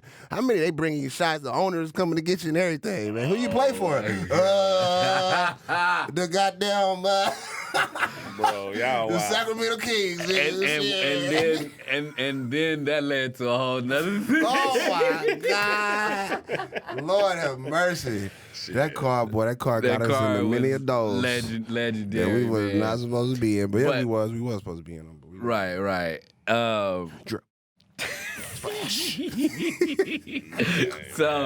the NBA All-Star game is coming up, right? And it's in Atlanta. So, but here's the thing: is that the players like LeBron and people like that are kind of not with it because they're like, man, COVID situation going on, and The fact that the NBA's restriction is not going to allow us to actually be out and about. Like, they can't go out. Like, It won't be a real All-Star game. It's not going to be like a real All-Star Weekend. game. So should the NBA even have an All-Star game? Is this what I'm saying? That's what I'm getting at. My standpoint, person, I say no. Like, I feel like it's useless. Forced. Right. Yeah. It's forced. It's coerced. It doesn't really give the. I mean, it's for the fans, but like if you can't have the people there and like participating in the events, Exactly. This shit ain't for the fans. It's for the bottom line. 3 point, but it ain't gonna be no bottom line. Ain't no people gonna be there. You can't have the people. I mean, you still gonna They're get gonna make a lot of money. television views and stuff like that. That's what it's about. Yeah, and the city, will get some people are traffic to the city. Right. To bring that traffic to the city. The Super Bowl had a bunch of people. Atlanta might have a Super Bowl was limited, right? They had a maybe lot of like fans I think there, it was I like saw. 15 to 20, maybe 20,000. It's 20,000, I think, somewhere That's still a up lot. in there. That's a lot, yeah. not for the Super Bowl. Yeah. But But Super Bowl is like the stands are far, far away. The sections that's are true. like That's true. 4 sections and it's roped off. Because I remember we went to New Orleans for the playoff when Buccaneers, and the that's way right. that they had it, the season It was was just just weird. crazy. Threw your whole experience It was off, like didn't nobody it? was in there. Right. It was a lot of people there, but it was nobody Did that there. affect the So experience of the game? I think it did. I think even for the home team, like there's no real no more- there's no more advantage, yeah. field advantage at that point. You know what I mean? But speaking of, okay, so they're not with the whole All-Star game, and I mean Atlanta still might be popping though. You know what I mean? finna be popping. Atlanta, It's gonna be the strip popping. clubs in Atlanta still might be going up. And they open too. So they open like you know us, what I like mean? Texas. But I think I'm gonna miss out on this All-Star game. I'm not going to this shit, man. Can't do it. I ain't been the It's gonna one. be too many Last All-Star game I was at. Ninjas. Was that Dallas? Houston. Was all in that? Was Houston? Houston, remember they came, they had, we had 2000. Oh, Yeah. that was. That was a minute ago. No, that was, was a like while back. 16, That was 2016. 13. No, that Yeah, was it was like 12 or 13 13, or something like that. That was 13. That was 2013. my boy Terrence Ross won a dunk contest. That was my pick. I think he won a dunk contest that year. Oh, really? In Houston? Yeah. Yeah, that was in Houston. It was like Terrence Ross. 2013. Okay. Yeah. Yeah, that's when you. We was out. We was in them streets. We was in them streets. He said, I don't remember. Oh, real. he said, "Oh, real." Nah, speak on it. Nah, it wasn't nothing crazy, man. Wild time. You know that nigga lie me talk, man. Leather jacket real. Leather jacket. Man, I went through a lot of stages, man. We used to love them leather jackets, didn't So we? what we did, I was that was a leather jacket real. man, we stayed in the malls, man. Yeah, we stayed in the mall. Hey, but back to it, kind of like on the NBA tip, right? So Draymond Green had spoke out not too long ago about the unfair treatment that he felt like NBA players get from the franchises because of the simple fact that when a player is traded, right, it could be at halftime or they could be on the bench and they be like, hey, yo, you just got traded. got traded. So you can't finish the game out. We need you to go to the back. But if a player demands a trade, like how we talked about, with the whole James Harden situation, They're demonized, basically. Yeah, you're a cancer, basically. You know what I'm saying? And so I think that he made a whole lot of sense. As much as Draymond may be misunderstood or may come off because of the how emotional he is or he gets on the court with the technicals and all that kind of stuff. I think he made a whole lot of sense. It's just when it comes to franchises, it's about business. It's a business decision. Right. But if a player demands a trade or he expresses his frustrations with the franchise that he's looked at as a cancer to the organization and he's not a team player. So I thought that made a whole lot of sense. What y'all think about that? I think it's a theme that's changing in all sports, even football. Because with the Deshaun Watson stuff, he's about to get up out of here because at the end of the day, the players, yes, the owners, they have the ideas to build the infrastructures for there to be leagues. But at the end of the day, the players build the leagues. Right. The players bring the revenue in. They bring the intention in. So at the end of the day, I think these players are starting to realize their power. And that's what these owners wanted to do. They wanted to stifle and suppress these players and muffle them for so many years. But one thing that these platforms do these days, social media does these days, is give these players voices that empowers them, and it allows everybody to look at the logistics, the technicalities, and say, hold up, motherfucker, like y'all, they do have the leverage.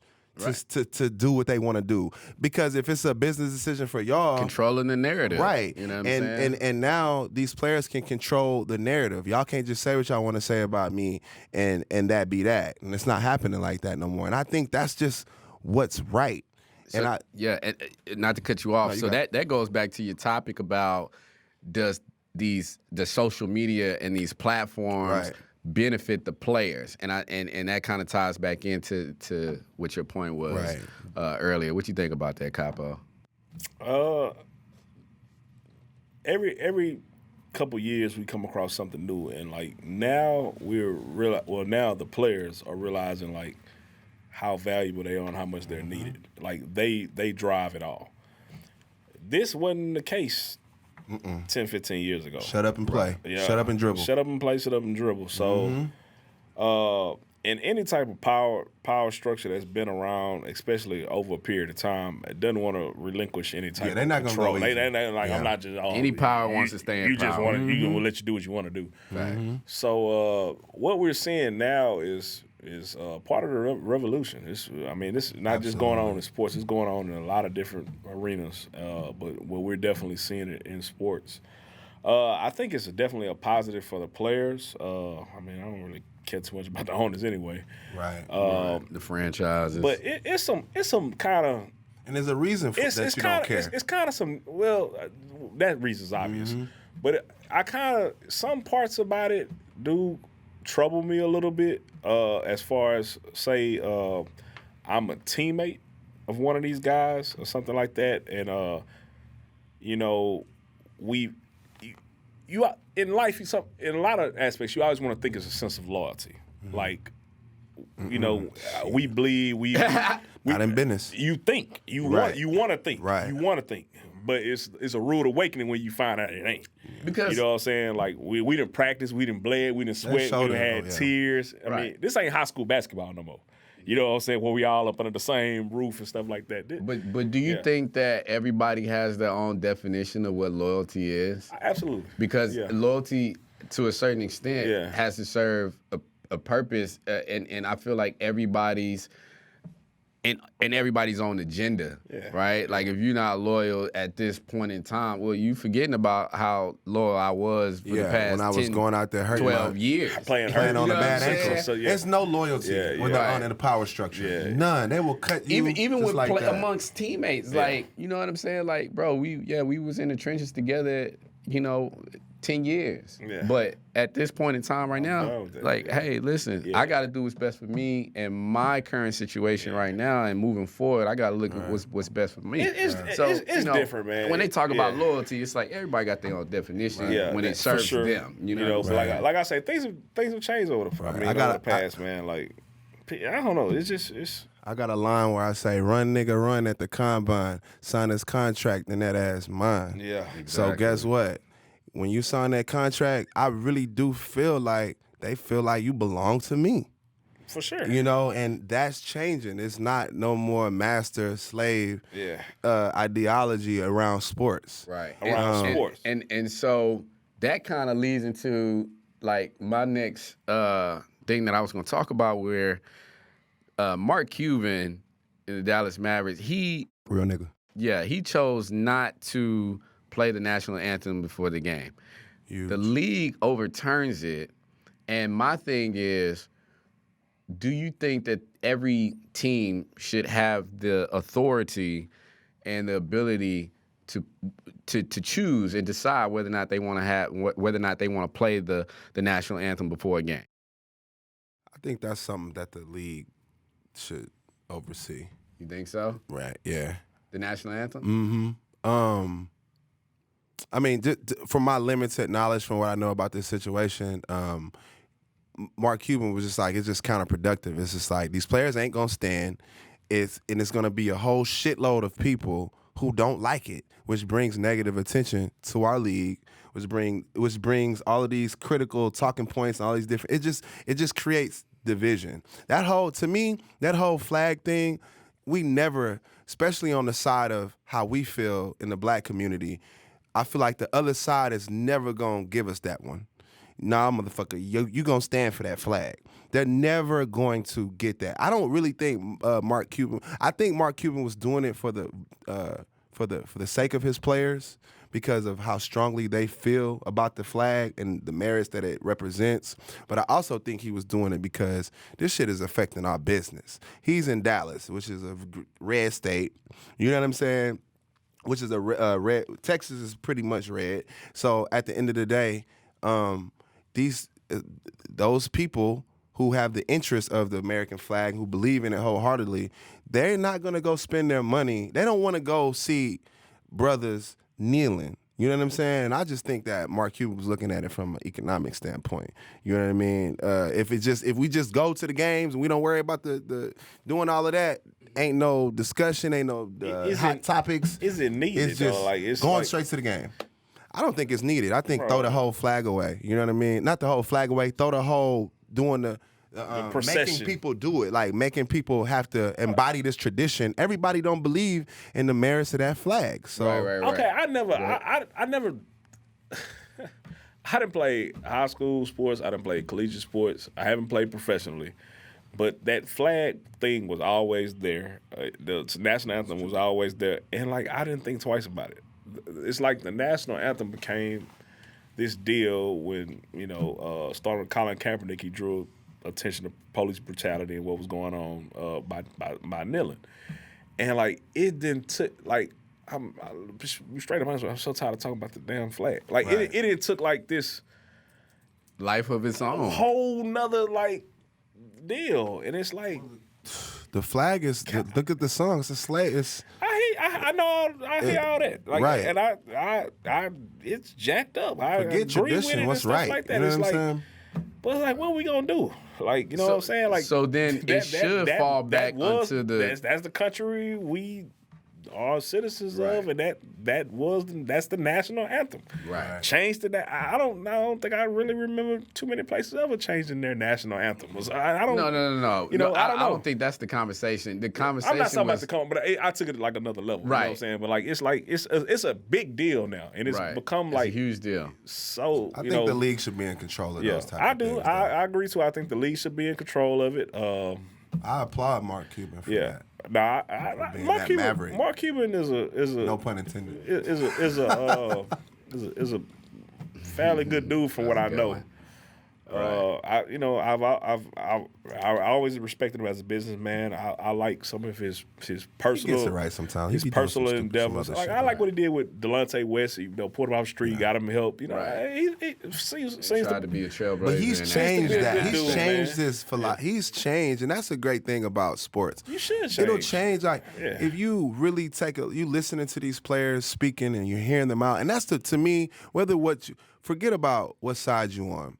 We're now in a place in America where the voices of the young are being heard, and the powers that be are forced to listen, whether it's for their bottom line or whether it's because they sincerely believe in what their players are saying. They're forced to do something. Look at the voter registration thing. Look at the power and the leverage that these players now have. You know what I mean? And I think that's they're forcing the owners as well as, and the NBA gets it right. Let's just say this, like as far as the league is concerned, as far as the commissioner gets it with Adam Silver, and they support that, and that's a good thing. And the fact that it shook up, it was a trending topic for a while, and I think that that kind of leads into since the last time we actually talked, the whole insurrection at the Capitol that happened. We didn't get that last time. That happened way before that. Yeah. The last time we talked was December of 2020. So we came into 2021 with the riot, Lord have mercy. with the riots in the Capitals, right? Since we talking about the flag and everything like that. So everybody, unless you've been living under a rock, about the Donald Trump that incited the riot. And, you know, for the majority, they were white supremacists, white nationalists that stormed the Capitol. And, you know, at the end of the day, it was just amazing to me that these people were able to storm the Capitol, put their feet up on their on these people's desks, you know, come in with these Confederate flags and really hold the Capitol hostage. They forced, hold the Capitol hostage. Right. I mean, you had people really talking about killing, you know, officials and Congress members, and congressmen, and people were getting, you know, shot and killed, and people died. You know, and at the end of the day, man, I was just like literally in shock, and still don't know what to make of it, because now things have come out later, you know, and Trump, he gets off of impeachment for the second time, and it's just like, I just don't understand it. You know what I mean? Well, how y'all feel about it? It just, I mean, what I feel about it is how I feel about the same thing with the flags. It's what that symbolizes to black folks is that there are two different worlds that we live in, and there's another world that white America lives in. Because when we peacefully protest, when we gather in the name of justice, right, we are treated like we're treated like this is the Iraq war, and they trying to, like, we're insurgents or something like that. We're treated like we are the enemy. Like we were all on the front lines. I know Julian was out there when we were doing the protest for George Floyd. Right. We saw the energy and the animosity. It's like the police were almost wanting us to cross certain lines so they could handle us violently. That was the energy. And to sit there and watch Trump's supporters do what the fuck they wanted to do, hurt people, I just really visualized that being black people. We would have been dead. Yeah, that would have been and Biden even said that. Biden, and it really spoke volume when Biden actually said, like, hey, we know if these were black people that stormed the Capitol, they would have been dead. Right. And that's just the truth. And what people are doing is, you know, it's pure impunity, man. And people are, you know, it's politics over truth. And it's so backwards. You know what I mean? It should be the truth over politics. And at the end of the day, you know, it showed a lot. And I think that, you know, with that being said, you know, I'm glad that he's out of office. And I know that, you know, people are still, people are still having, you know, their thoughts of Trump running for office in 2024. They already getting ready for that. Right. And so it's just a crazy time that, man, like, how quickly do we forget that this incident just happened? It's like, you know what I mean? It just happened. The hypocrisy that What you think, Capo? Man, I'm numb to it. At this point, huh? It's, right. I feel you. Like, as a black man, how you feel? What I've seen come across my life's window in like the last probably I'm 30 something, but like 10, 15 years, man, it's like I'm speechless, bro. Like, I mean, folks literally ran up in the Capitol. We ain't talking about breaking into Gucci and Louis and bro. They'll be quick to point that out. I remember though. taking field trips to like the Museum of Natural Arts, right? And we were on our best behavior walking through like the exhibits, right. Like, this the museum, right. You know what I'm saying? Like that's the kind of reverence I get. I haven't been to the Capitol, I haven't been to Washington D.C., I haven't seen it, right? But that's the kind of like, and the Capitol was built by slaves. Like the reverence I would get, I guess, being in that building, right. Like, you know what I'm saying? I from somebody that hasn't been, that's what I think I would feel. Yeah, you walking would, through, you would like think that it would be held in high regard, like, and high respect, like when you're in church or something like that, right. And like, you know, they're about to take, you know, open the doors to the church to do offer something. You know, if you have to move around, you do the little put your hand up thing and kind of walk to the side. Take communion. Yeah, you know what I'm saying? Be polite and stuff like that. That's, you know, that's the kind of reverence I think you get. Like, man, they people scaled the walls, kicked in windows, heads on pikes, and like ran up in this joint. The sheer. And Never in my life did I think that we would see this. It's not even civil. I'm not surprised. I'm not surprised. I'm more like. It's consistent with every other hypocrisy that America has shown us since forever. Bro, and the chickens always come home to roost. Chickens always come home to roost. Like damn, they're like on some shit like.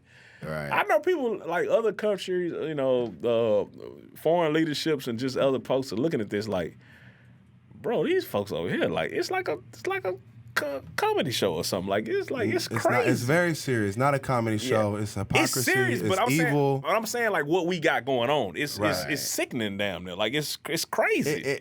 There's a certain set of rights for white America, and there's a certain set of rights for Black America, and it all falls back on. Not on paper though. It all falls back on equality. Right. Yeah. No, it starts on paper because on paper they said we all created equal, but the hypocrisy starts there. That's what I'm saying. Because we were never created equal, never, ever. We were created equal. We not judged and treated equal. We were never treated equal. We were created from up there. Under the citizenship of America, there are two different worlds. There's a world for Black America and there's a world for white America. And as a Black man watching that shit, I've literally saw people getting trampled by the police for peacefully protesting. And they get to go up in there with weapons, with bulletproof vests on, and they can bombard their way into the state. I mean, the capital. I know that the executive officials are on trial now too from the Capitol, and they're gonna get off.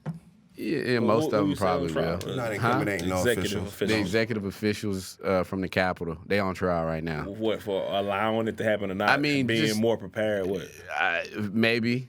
They're investigating how 800 all these motherfuckers but how 800 people were able to breach the Capitol. I'm gonna speak my mind for a second, man. Like, go ahead. I get so tired That's what we of here these for. investigations and these like bullshit. Face shows, and we gonna show face. Exactly. Like I was having a discussion with the cat today talking about the ERCOT situation. They're on trial and it's a hearing. They're questioning. Whatever. All this shit is a show, bro. Like I don't even want to hear about this shit no more. Like it's so frustrating. Smoke screen.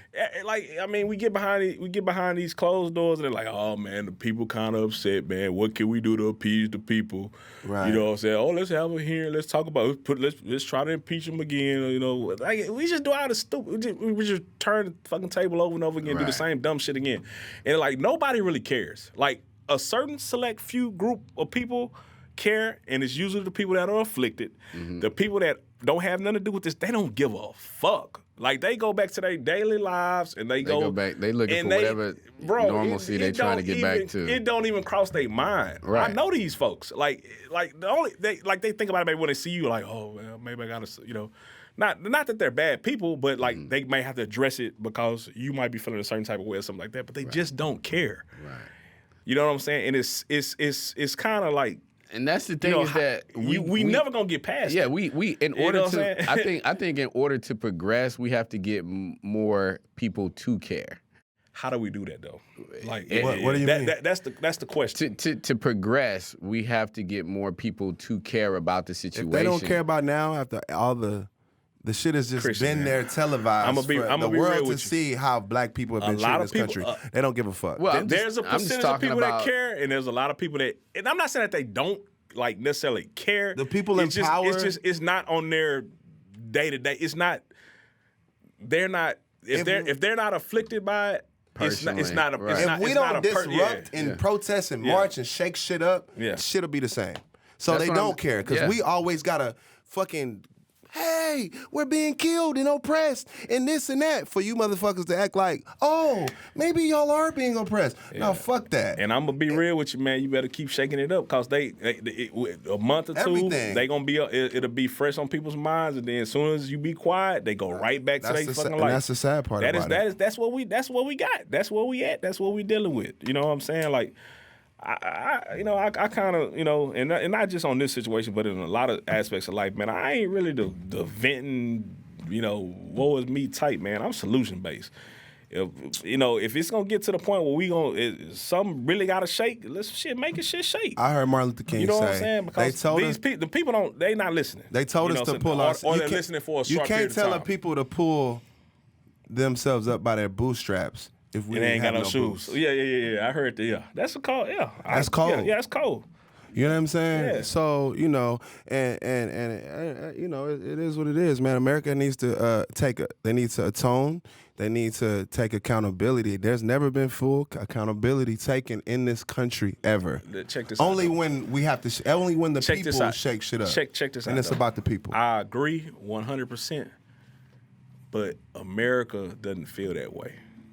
No, that's That's all the thing's about. that's the That's whole why point. there's the people storming the Capitol. Yeah, like Well, I mean, the people storming the Capitol ain't really had nothing. that ain't got nothing to do with that. But with the you black know, community. But the non, you know, what I'm saying, what's the word? Repercussions. The just like. I think they arrested most of them, but like, was it some trials being going on? Was it some actual charges? Or are they still locked up? Like, yeah, it's a couple. I feel like they still locked The up. fool who they- had his feet up. They tapped a few of them on the And wrist and the then other said, "Go back guy to your that life." had You know that what I'm looked saying? like The little horns and Braveheart. stuff. Yeah, that if dude's the 14th Amendment is upheld, that we are all equal, then there's none of this shit. Yeah. And that's never been the case. Black folks, we 3/4. 3/4 the man is the phrase. What Hov say? You know what I'm saying? So I it's don't even like think- I don't even think it was 3/5. 3/4. like, Something yeah, like that. It wasn't 3/5. even So it's 3/4. like, you know, we weren't ever meant to be viewed as citizens. So now they're trying to revise the civil rights. What was it? The civil rights. I would say it's civil rights amendment.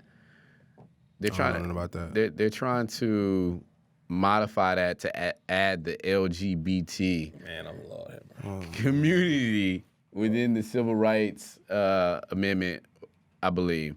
And the civil rights amendment was, and I could be corrected be on that, separate. but yeah, that's for the equal rights and equal opportunity of the black community. Right. It was not intended for people who choose to be Facts. transgender. We didn't choose We to did be not- oppressed. It was No, a we few don't civil rights choose- we movies didn't- though. I think Mexican Americans had one. It was a few, you know, What- civil what- rights. The amendment, like a Yeah, civil yeah, rights yeah. amendment. I'm not talking about the amendment. I'm talking about the like civil rights. That was for movements, black you know what I'm folks, saying? bro. Like, Yeah. No, I'm not saying Mexican Americans had they little Man, that shit was for too, black yeah. people, bro. I'm not talking about the amendment. I'm talking But about you just talking about a movement. movements. Yeah, Okay. yeah. But yeah, so just kind of like Yeah. you know, segueing into that topic, the LGBT community, they're trying to, well, not they are, but the government, those in power now, are amending the civil rights amendment to add that as a component to the civil rights, and I'm like, well, you know, we didn't choose the skin color, right? I mean, which has now in America's thread had become the stigma. We didn't choose that, obviously, which shouldn't be a stigma, right? And at the end of the day, that's a choice to become a whole. You know, they argue that some They of say them it's not a choice. It's some As people much as they want to argue it, it's still a choice. Yeah. It's still a choice. I don't care how they twist it and turn it. That's just my personal opinion, and I know we might get some backlash from that, but we can have that conversation respectfully. But at the end of the day, I feel like you know, that's a choice, and that should not be amended within the civil rights because It's separate, That it's totally separate. It has nothing to do with the equal opportunities and housing opportunities and economic opportunities that, you know, black people, folks should be granted and awarded, right? That's a whole other situation if y'all want to tackle that. Now, I know that Black Lives Matter has that in their whole agenda with the LGBT thing, and from a strategy standpoint, if you get that community on with the Black Lives Matter, maybe more people in support and resources could, you know, help that push. But I'm like, yo, let's separate the two. Like, let's not get it twisted. You know what I mean? There've been tired, gay people and these transsexuals forever, since Sodom and Gomorrah. So Not transsexuals.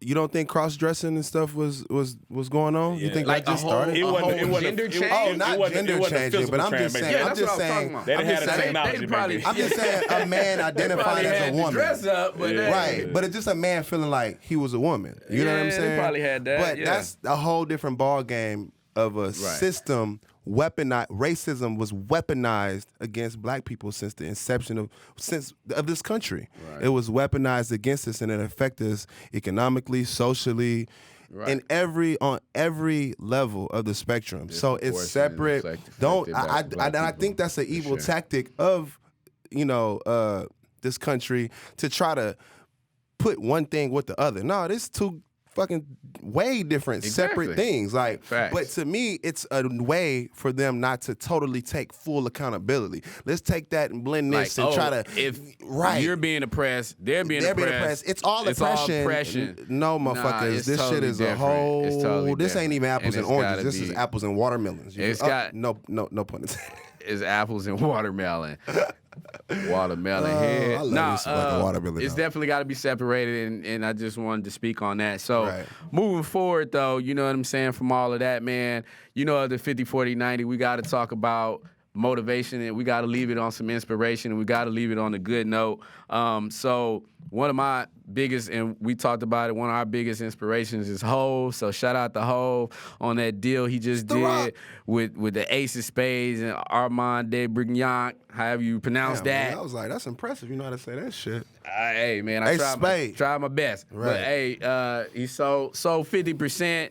The terms was not disclosed, but they sold about 50% to LVMH, man, to Moet Hennessy, and that's just, and Hov has said something in that interview I think he did with Hov is Jay-Z for those of you that don't know. Yeah, Jay-Z, and he had said something, man, that stood out from a motivational aspect, man, and he said, we started this from the ground up, right?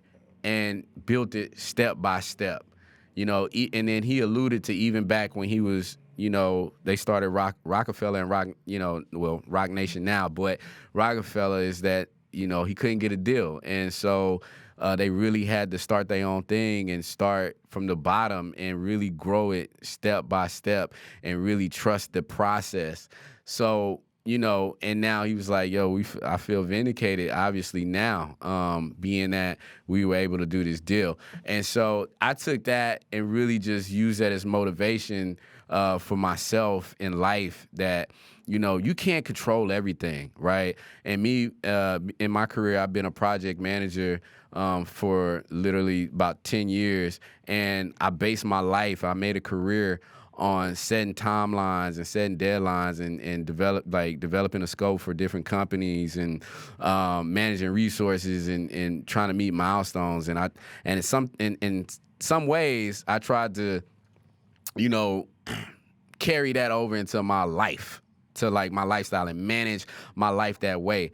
And that led to a lot of frustration. That led to a lot of disappointments, seeing certain goals that I wanted to reach or deadlines that I was trying to reach in my own time and kind of fall by the wayside and not meeting them. And that just kind of was a lesson learned for me that, hey, man, you got to trust the process and you got to wait on God's timing and, not Julian's timing, you know what I mean? And just, continue to work hard, but also, trust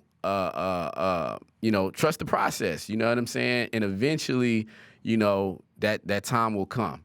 And so it was just motivation. It was big motivation for me.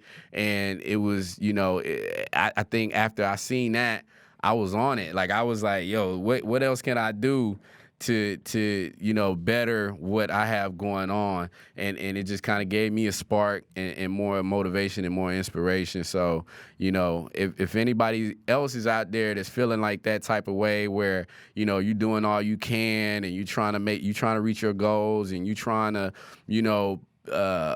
do all you can to meet certain goals at a certain deadline, like, hey, just trust your process.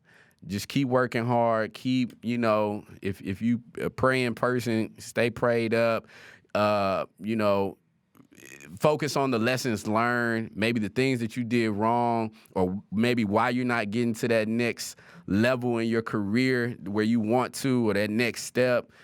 Trace back, look back at the things that, may have hindered you, or maybe that you could work on, a component that you can work on, to get you to that next step, because it may be something within your process that's holding you back, or something that maybe that you need to focus on that you're not really keying in on. So and then also, man, just stay hopeful, right? Because if you got hope that you can get there, and you got faith in that thing, and you got faith and belief in yourself, then it's gonna work out. You know what I'm saying? If you're in a dark place or whatever like that, just know, throughout the process, you know what I'm saying, you gotta trust that, and that it's gonna, eventually work out for you. So that was my, whole motivation piece, man. So we can go do a round table, you know what I'm saying? You gotta learn how to turn your no's into goals. You know what I'm saying? Because essentially your losses can be your lessons. It's just all about your perspective. It's all about how you look at it. Jay-Z is an example. They went to every record company. This is the greatest rapper, arguably, of all time. And he went to every record company and they told him no. And there are legions of people who got that no and they stopped. They said, you know what, maybe it's not meant to be. But honestly, your answer is in your desire to do what you're doing, because we accumulate these desires as we grow. We're born, and we learn what we learn, but after a certain point, there are desires, to me, they're divine desires that are put inside of you, that you have to follow, you have to nurture. And on that journey and on that course, you're going to get told no a lot of times. People ain't going to like your shit. People going to think you whack. And it really boils down to believing in yourself, getting around an ecosystem of people who encourage and who nurture the things that you're passionate about. But you can't depend on anyone to see what you should see in yourself. There are a lot of people who didn't have an ecosystem of people encouraging them. So you can't always be dependent on anyone else. You got to believe in you, because that desire that is innately within you, it came from, you can say it came from God, you can say it came from just fate, however you want to philosophize it is there inside of you. It was imparted inside of you for a reason. That's your answer. And you just keep fucking going until you reach your destination. You keep going because that's going to really just matriculate and manifest into so many other things just by you believing in you. And I think that's the example that Jay has given us all. They told him no. They told him everything that he's done. They said, well, you do the title. Nobody's listening. They do the Super Bowl thing. Now everybody's loving it. They're going to eventually follow suit. But you got to believe it first. You got to vision it first, and you got to see it, and you got to know it, and you got to believe it. And there's going to be fear involved. There's going to be haters. And I don't got it all figured out. I'm still on this journey, and I still go through times where I get discouraged. You know what I mean? Because it ain't $1 million in my bank account. I've had multiple indications from the universe that I'm on the right track. But even with that, you're going to get discouraged. Even with that, you're going to have days where you're like, fuck, I don't feel like doing this shit. This ain't, no, it ain't popping. My shit ain't going off like that. But you got to keep going. Faith without works is dead. You got to take that step, even if you don't see the staircase. And that's really what entrepreneurship is all about. It's about the marathon. It's about the journey. That monkey on my motherfucking back right now. But really, that's just an indication that you right there. Trust me. And that's really what I would like to encourage all of my 50-40-90ers, 50-40-90ers out there to really grasp onto, is to never quit on yourself.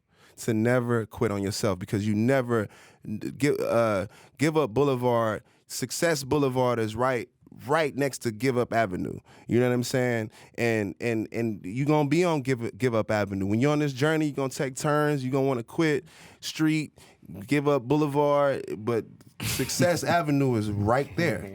You feel me? It's right there. You just got to keep going. You're going to make wrong turns. You're going to make, but you just got to keep going. And that's my spiel wheel. Yeah, man, this shit hard, bro. Yeah, it's hard, man. That's pretty much my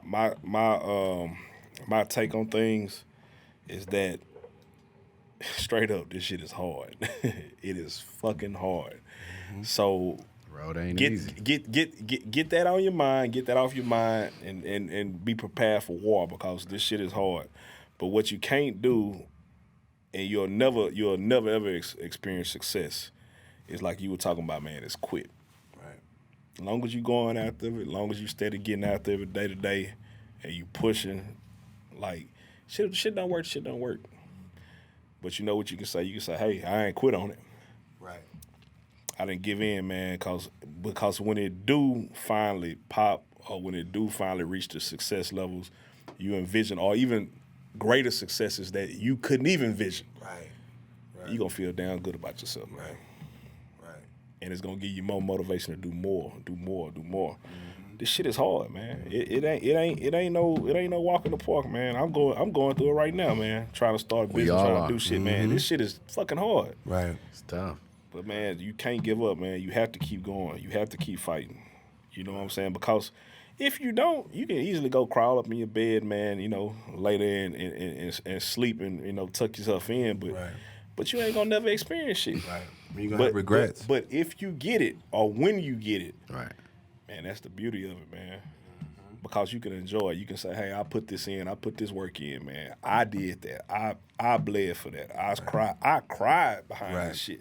Right. Right. You know what I'm saying? Oh, yeah. I Blood, sweat, and cried tears. behind this shit. Right. You know what I'm saying? That's the only way you can appreciate it, man. If You appreciate it that much more. if it's given to you, you know what I'm saying? You might like it for a few moments, but it ain't no work for it. What they say, man, I think that what's the saying they say, man, you ain't got no skin in the game. Right. You know what I'm saying? You ain't gonna appreciate it like that, man. Right.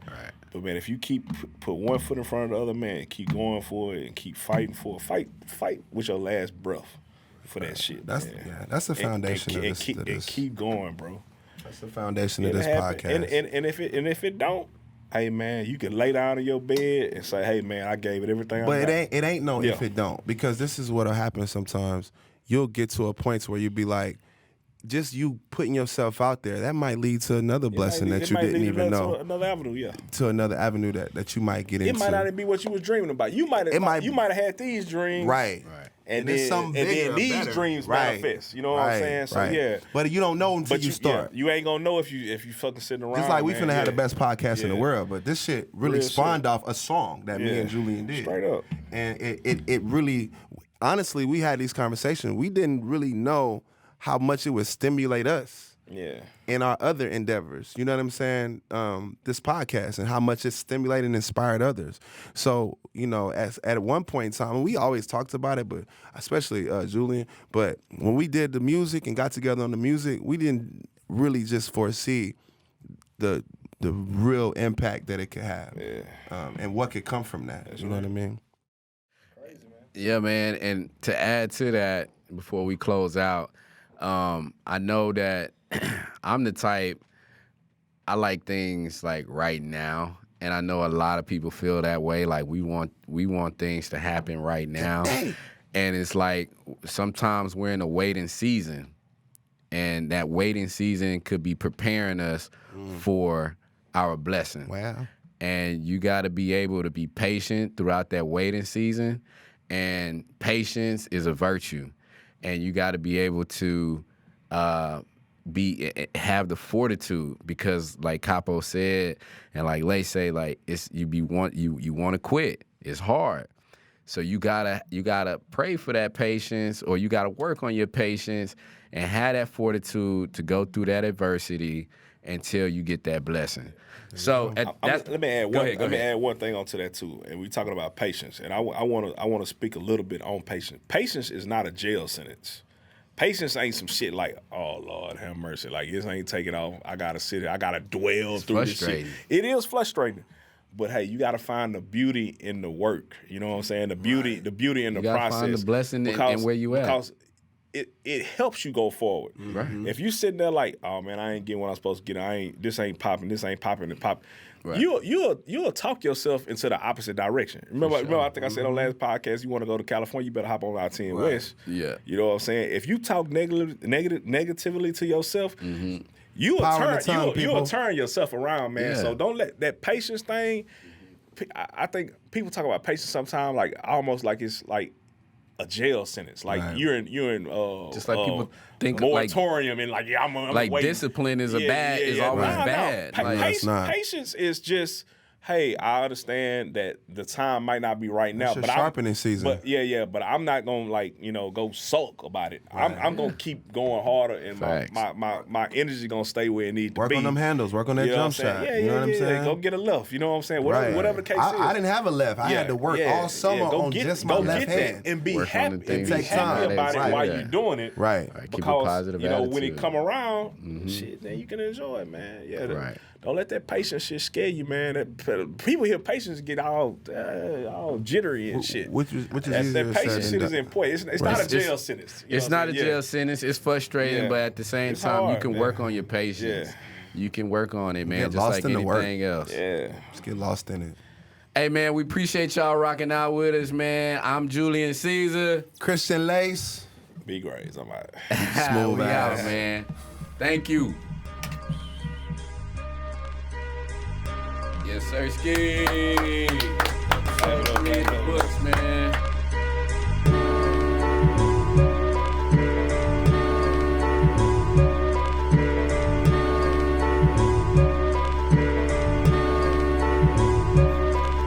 Yeah. We in the 50, 40, 90 club. Mount Rushmore, Lace Julian Caesar, we climbing up. Hall of Fame put us in the rafter when our time is up. Who the best competition out? Nigga, line them up. Yeah. We in the 50, 40, 90 club. We in the 50, 40, 90 club. We in the 50, 40, 90.